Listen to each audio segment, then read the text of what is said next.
aqui, ouvir louvores que mexem com a nossa emoção, o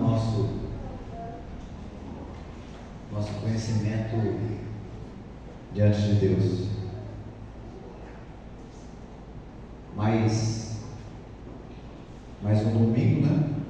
Nós estamos praticamente quase todos os domingos aí estudando, não é as doutrinas, apesar que tem 6 doutrinas aí nas 28 crenças dessa igreja, de acordo com a palavra de Deus. E particularmente o tema, a gente sempre tem um tema que melhor gosta de falar, né?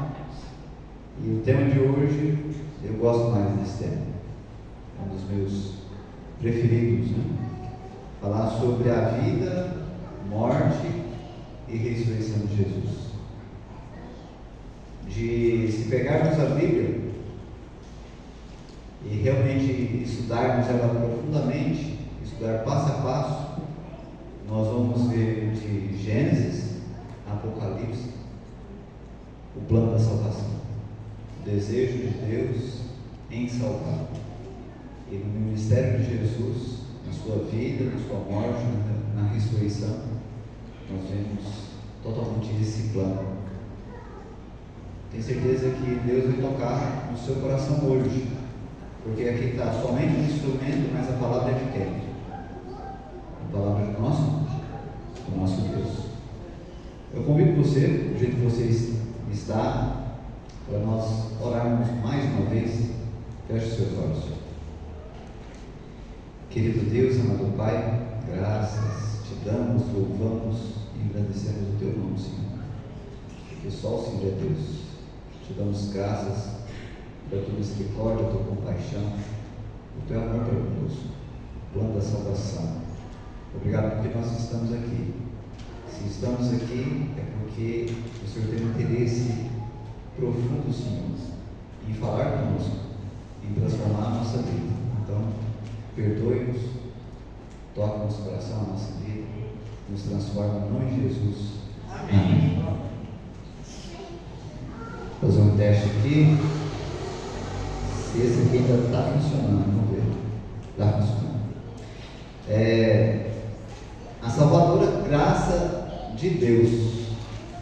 As Escrituras sempre, como eu disse em Gênesis e Apocalipse, revela um Deus que é incomparavelmente o seu interesse pela salvação da humanidade. Um grande interesse, né? O próprio plano da salvação. Os membros da divindade alinharam-se na tarefa de trazer as pessoas de volta para um relacionamento e união com Ele, com Deus. João 3,16 é um verso muito conhecido e nós podemos citar ele de cor, porque Deus é uma resposta, né? Jesus dando uma resposta a Nicodemos, um porquê no início emendado de resposta, porque Deus amou o mundo de tal maneira que deu seu Filho unigênito, para que todo que nele crê não pereça, mas tenha a vida eterna. E na questão de salvação, a gente sabe que Deus é que tomou o quê? A iniciativa. Ali no Jardim do Éden, nós estudando a Gênesis, né? Vemos ali no capítulo 1, criação. Capítulo 2 também, criação. Mas logo no capítulo 3, sobre a queda. Mas imediatamente após a queda, nós vemos um Deus buscando ali um homem no Jardim do Éden, à procura dele. Vamos só relembrar esse texto de Gênesis. Quem não tiver Bíblia e tem interesse numa Bíblia para acompanhar a leitura, temos Bíblia emprestada. Gênesis capítulo 3, o verso 15. Amém? A primeira promessa, né? porém inimizade entre ti e a mulher, entre a tua descendência e o seu descendente. Este te ferirá na cabeça e tu lhe ferirás o calcanhar. A primeira promessa, aonde Deus já estava apontando para a solução. Ele direcionou essas palavras a quem? A serpente, né? Mas direcionando a quem? Ao inimigo de Deus, a Satanás. A mulher aí, a gente sabe que simbolizando o povo de Deus, direcionando a humanidade. Eu pergunto, gente, eu mencionei e a Bíblia que afirma isso. Deus tem um grande interesse na salvação da humanidade, de todos, né? Porque ali em João 3,16 não fala que são só os brasileiros, porque Deus amou quem? O mundo, todas as pessoas. Eu pergunto, Deus é um Deus de graça ou de justiça? De graça? Será que é um Deus de justiça também ou não? Também? É um Deus de graça e justiça. Eu não falo que seria uma moeda, né? A graça e a justiça.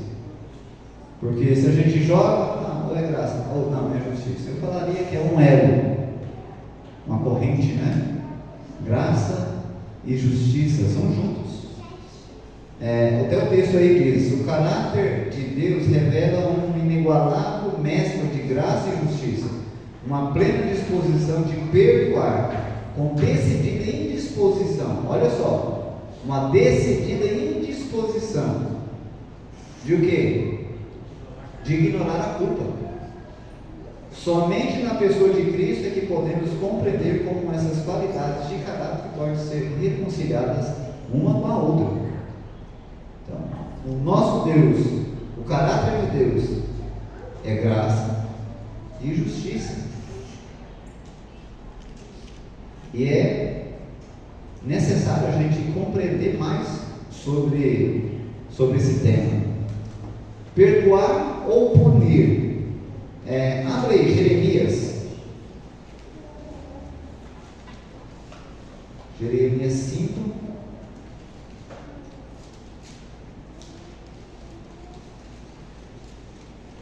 Verso 7.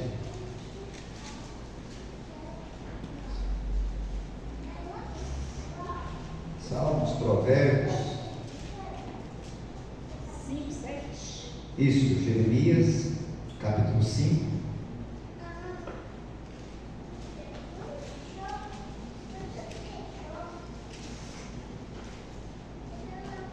Amém? Amém. Alguém poderia ler, por gentileza?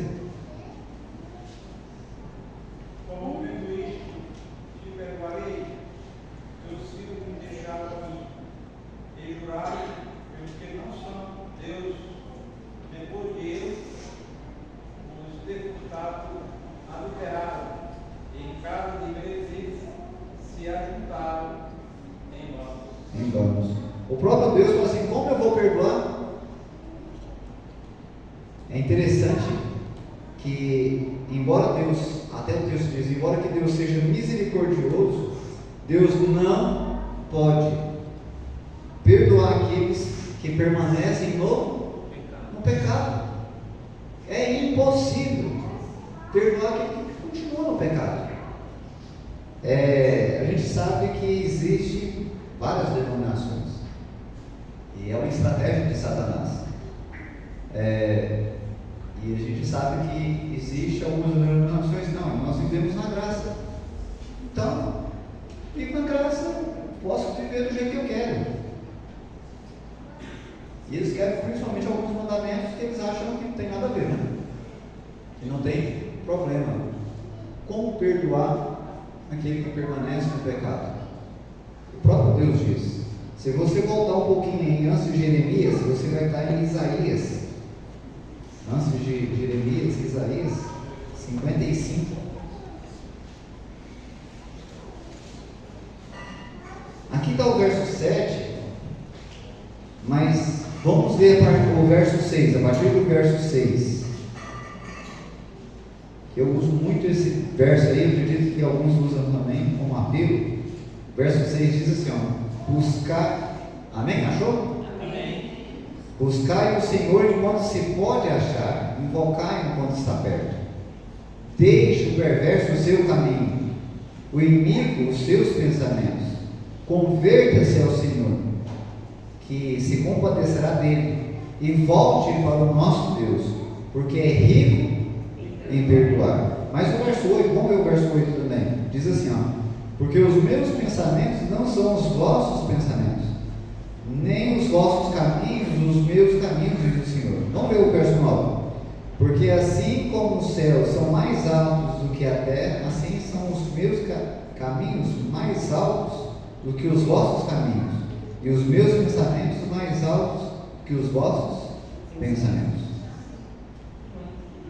Então, o desejo de Deus é que deixemos a iniquidade, deixemos o pecado. Não é perdoar ou punir. A ira divina é aquilo que a Escritura identifica como reação de Deus ao pecado e à injustiça, rejeição deliberada à vontade revelada de Deus, da sua lei, né? Provoca a sua justa ira ou furor. Eu acho interessante esse texto de Crônicas. Depois a de Reis. Abre em Crônicas, segunda Crônicas.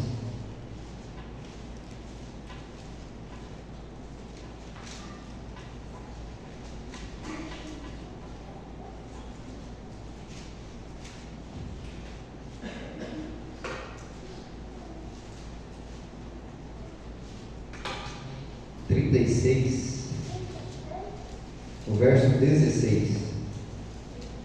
Encontrou isso, Segunda Crônicas? Amém.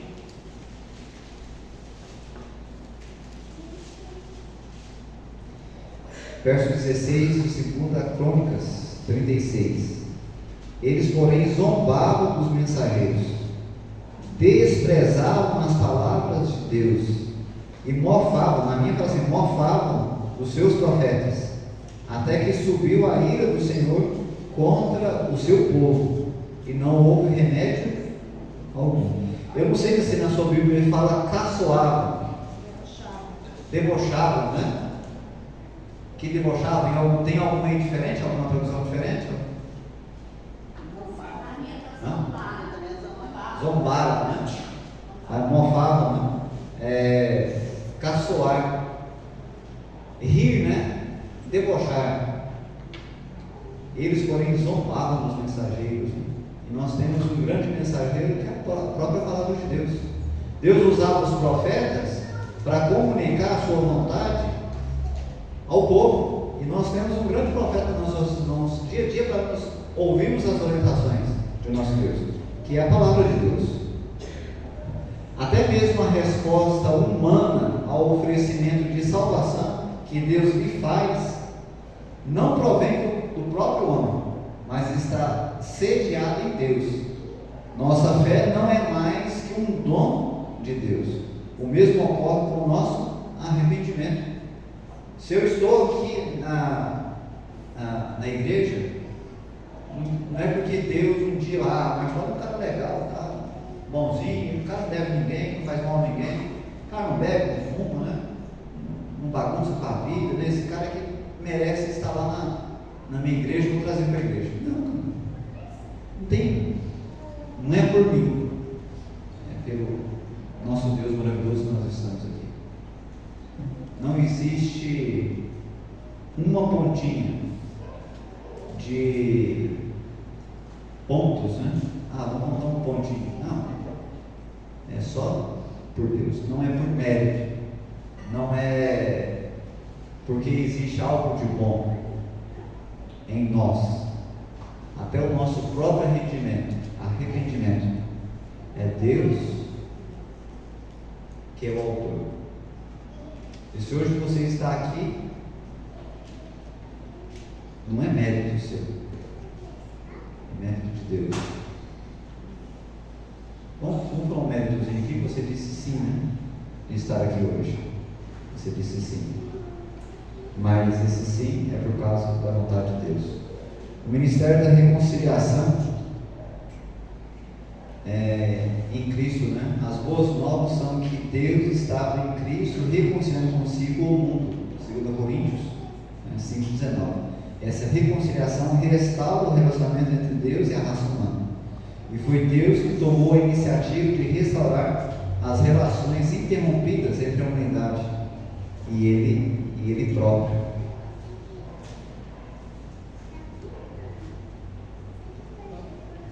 Deixa eu só voltar aqui para ficar mais fácil para entender.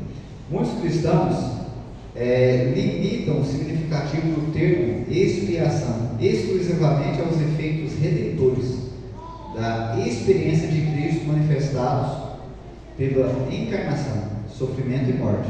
No ritual do santuário, contudo, a expiação envolvia não apenas a morte de um cordeiro sacrificial, como também incluía um ministério sacerdotal em que o sangue era conduzido até o santuário.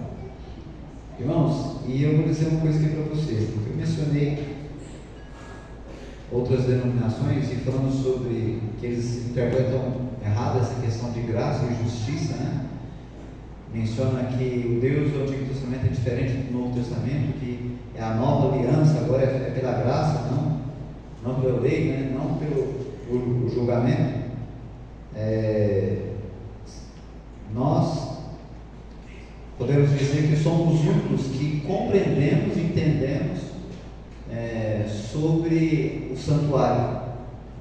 Se nós pudéssemos olhar de baixo para cima, assim, no Apocalipse, de bem destrinchado, bem explicado, nós íamos ver o próprio santuário dentro do livro do Apocalipse, porque tem cadeira, tem sacerdote, tem os pães, e a gente vê, tudo aponta para Jesus. Não era só o trabalho o cordeiro sendo morto, né? Mas o próprio trabalho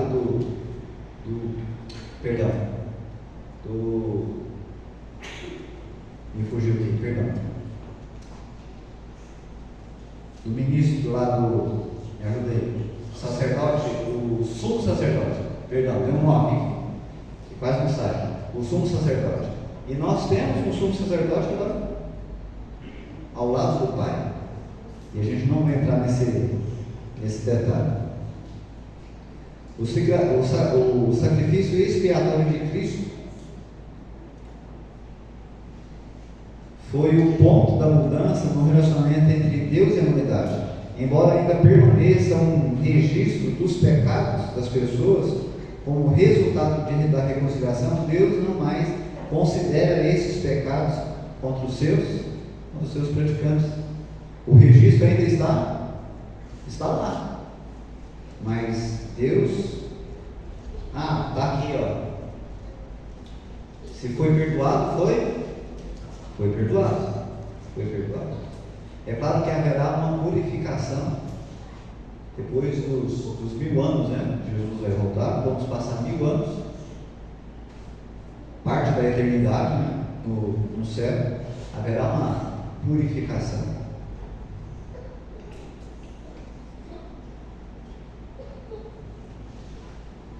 Morte de Cristo, uma necessidade para que o Deus de amor pudesse manter sua justiça e retidão.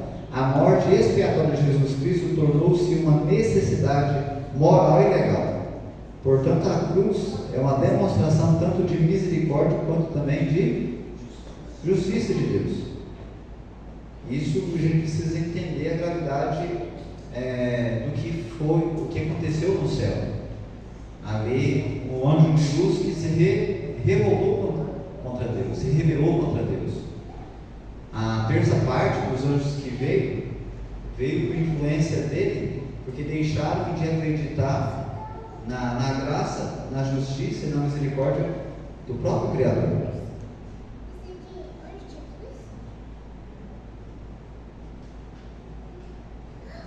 O autossacrifício de Cristo é agradável o autossacrifício de Cristo é agradável a Deus, porque esse sacrifício removeu a barreira erguida entre Deus e o homem pecador, já que Cristo suportou plenamente a ira de Deus diante do pecado do homem. Através de Cristo, a ira de Deus não é convertida em amor, mas desviada do homem e dirigida a quem?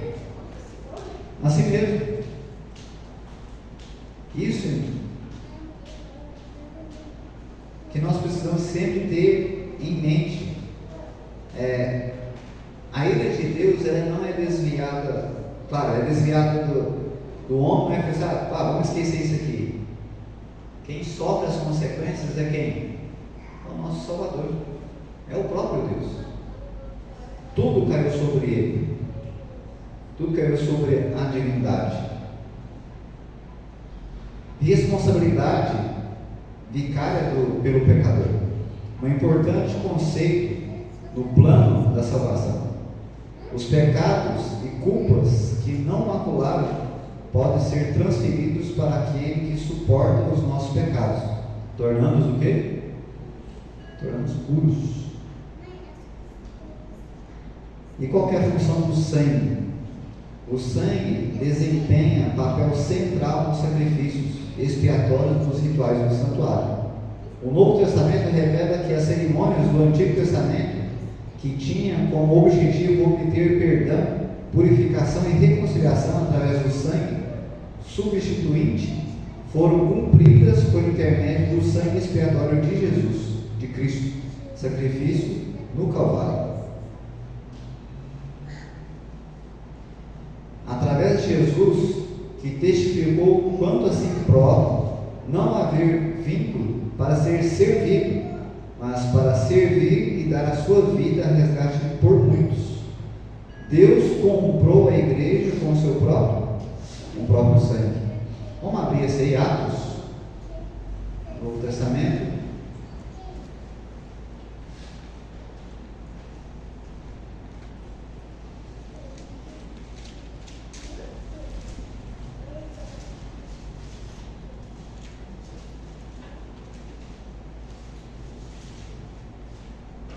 Atos 20.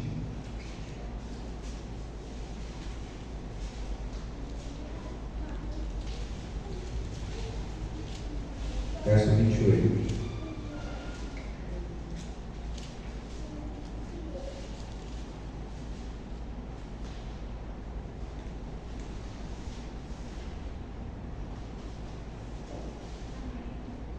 Amém?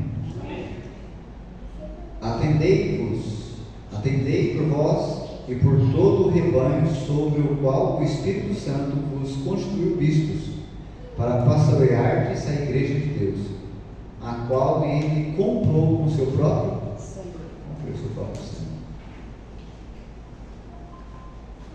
É um preço, né?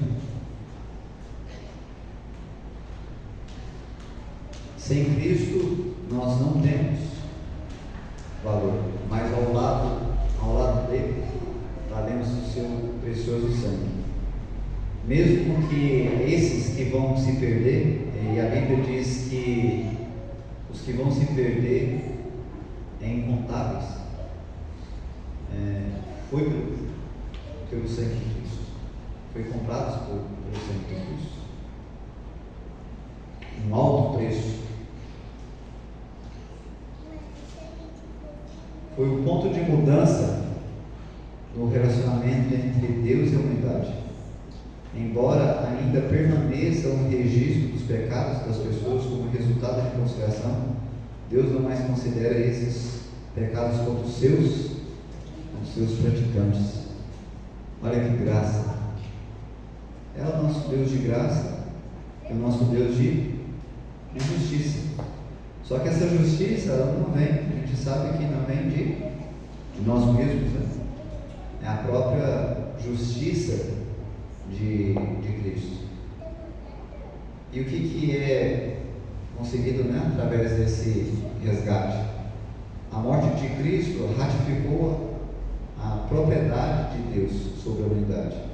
Paulo diz: não sois de vós mesmos, porque porque foste comprado por preço. Um grande preço, né? Cristo, o representante da humanidade. A rebelião de Adão resultou em pecado, condenação e morte para todos. Cristo inverteu essa tendência descendente. Ele providenciou a libertação da penalidade e o dom da vida. Lá em Romanos, capítulo 6, verso 23, diz que o salário do pecado é o quê? É a morte, é a consequência. Mas o verso ele não para por aí. Mas o dom gratuito de Deus é a vida eterna em Cristo Jesus. Amém? Amém. Estabelecer uma ponte sobre o abismo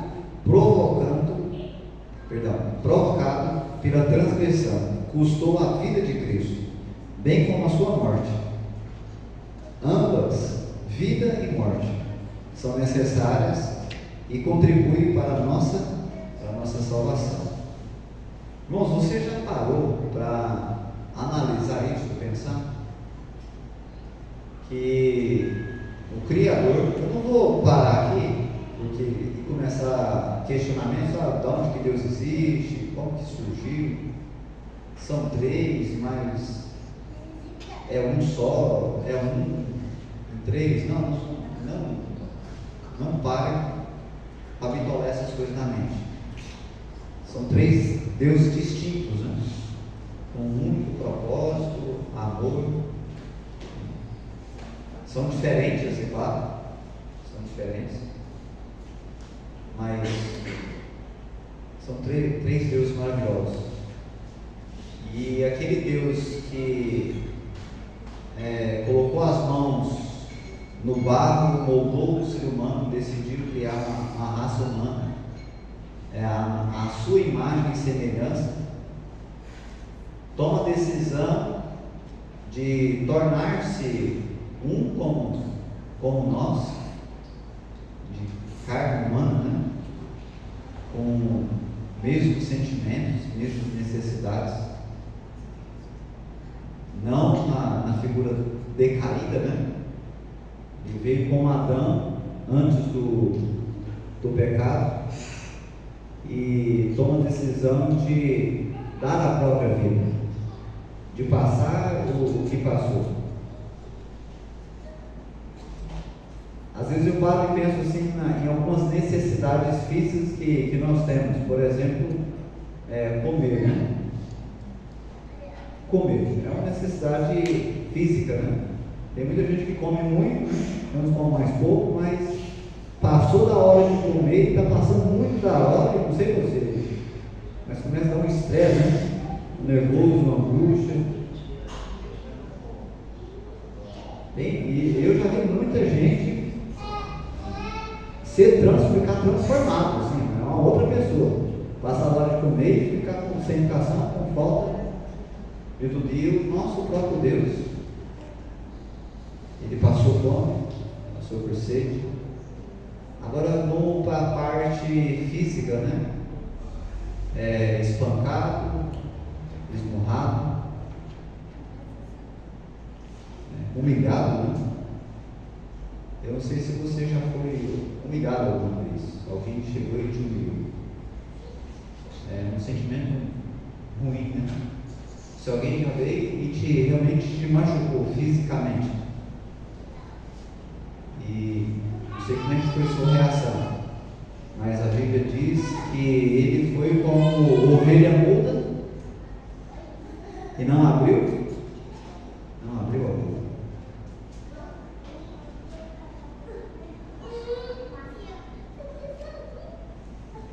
O que pode realizar por nós a vida perfeita de Cristo? Jesus desenvolveu uma vida pura, santa e cheia de amor, ao repousar inteiramente em Deus. Essa vida preciosa ele compartilha com um dom, com todos os pecadores arrependidos. Isso é comparado com um manto de justiça que ele oferece para cobrir os imundos trapos simbolizados pelas tentativas humanas em alcançar o que? Justificação. A vida terrestre de Cristo também ofereceu à humanidade um modelo de como viver. O nosso exemplo, né? O ministério atual de Cristo acha-se enraizado em sua morte e ressurreição. Embora o sacrifício expiatório de Cristo fosse suficiente e completo, sem a ressurreição não poderíamos ter a certeza de que Cristo havia concluído vitoriosamente sua divina missão na terra. Vindicação da lei de Deus. O perfeito sacrifício expiatório de Cristo reivindicou a justiça e a bondade e a retidão da santa lei de Deus, bem como seu gracioso caráter. Justificação. A reconciliação se torna efetiva somente quando o perdão é oferecido e aceito. Você vai se tornar justo, vai receber a justificação somente se você aceitar o quê? Aceitar o perdão oferecido. Você, poxa, eu estou quebrando esse mandamento. Eu estou vivendo assim. Eu reconheço. E esse reconhecimento vem de quem? De mim mesmo? De Deus. Filho, peraí. Até quando você vai viver desse jeito? Levanta, acorda. Poxa, eu preciso de ir para Deus, preciso ir para a igreja, eu preciso pedir perdão para Deus. É um pastor que passou por aqui, Edson Mano, e ele dizia assim, que é muita coragem nossa ir dormir sem pedir perdão, porque a gente não sabe se a gente vai acordar no outro dia, porque talvez acordemos, não no outro dia, mas no dia da nossa condenação.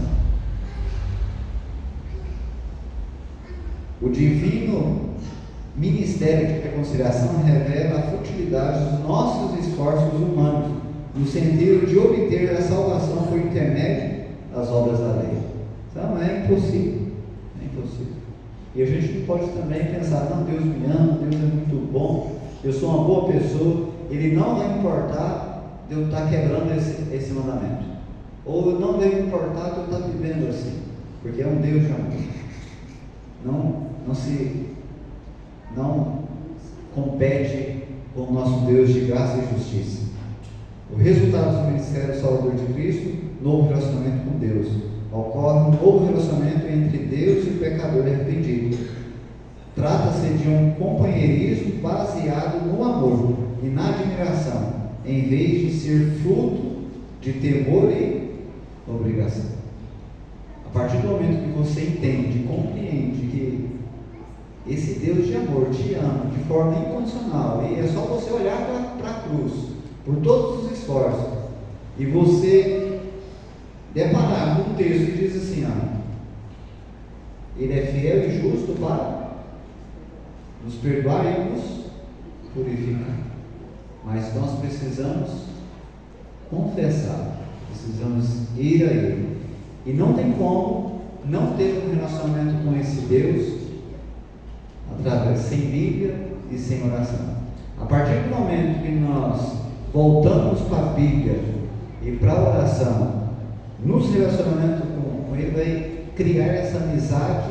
Aí, não é obrigado vir à igreja, mas eu vou, porque eu quero ir, porque meu coração está sendo mudado. A necessidade de buscar a orientação de Deus na palavra, ela muda, tudo muda.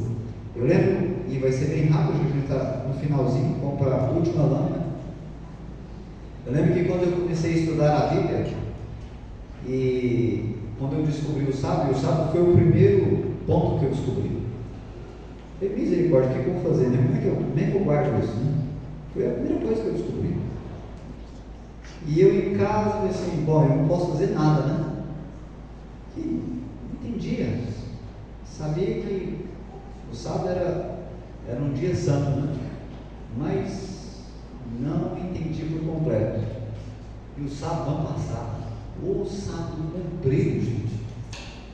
A partir do momento que eu entendi e compreendi, no exemplo de Jesus, como devo guardar o sábado passou a ser um dia leve, agradável, né?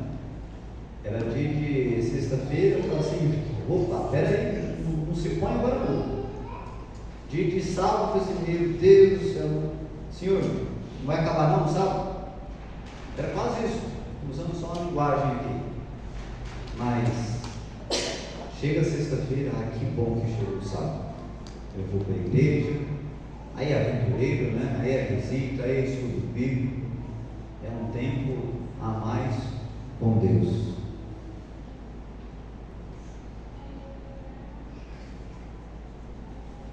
O insondável amor revelado no ministério reconciliador de Deus através de Jesus Cristo motiva o nosso testemunho missionário aos outros. E depois de tudo isso, aí vem a cereja do bolo, né? A partir do momento nós queremos falar aos outros, contar aos outros. Quando nós vivemos isso de verdade, nós não queremos ficar calados. Nós queremos retribuir, contribuir.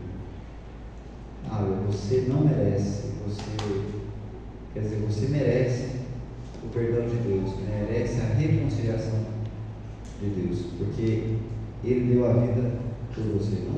Não vamos ficar calados, quietos, sem permitir que esse sangue precioso seja em vão, tanto para você como para o próximo. Daniel vai cantar agora? Daniel, vai cantar? Depois do louvor nós vamos orar.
A palavra de Deus diz assim: confie no Senhor e faz o bem, habite na terra e alimenta-te da verdade.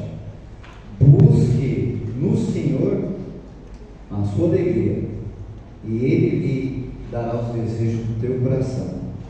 Entrega o teu caminho ao Senhor, confia nele, e o mais Ele fará.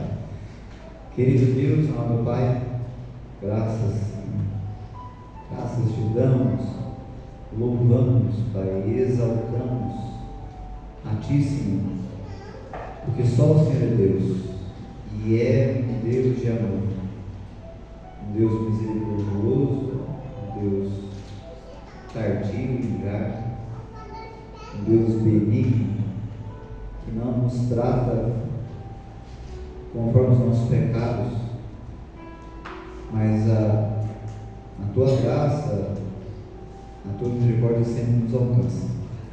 Obrigado, Senhor, porque estivemos aqui esses momentos e em alguns minutos estudamos sobre a vida, um pouco sobre a vida, a morte e a ressurreição de Jesus.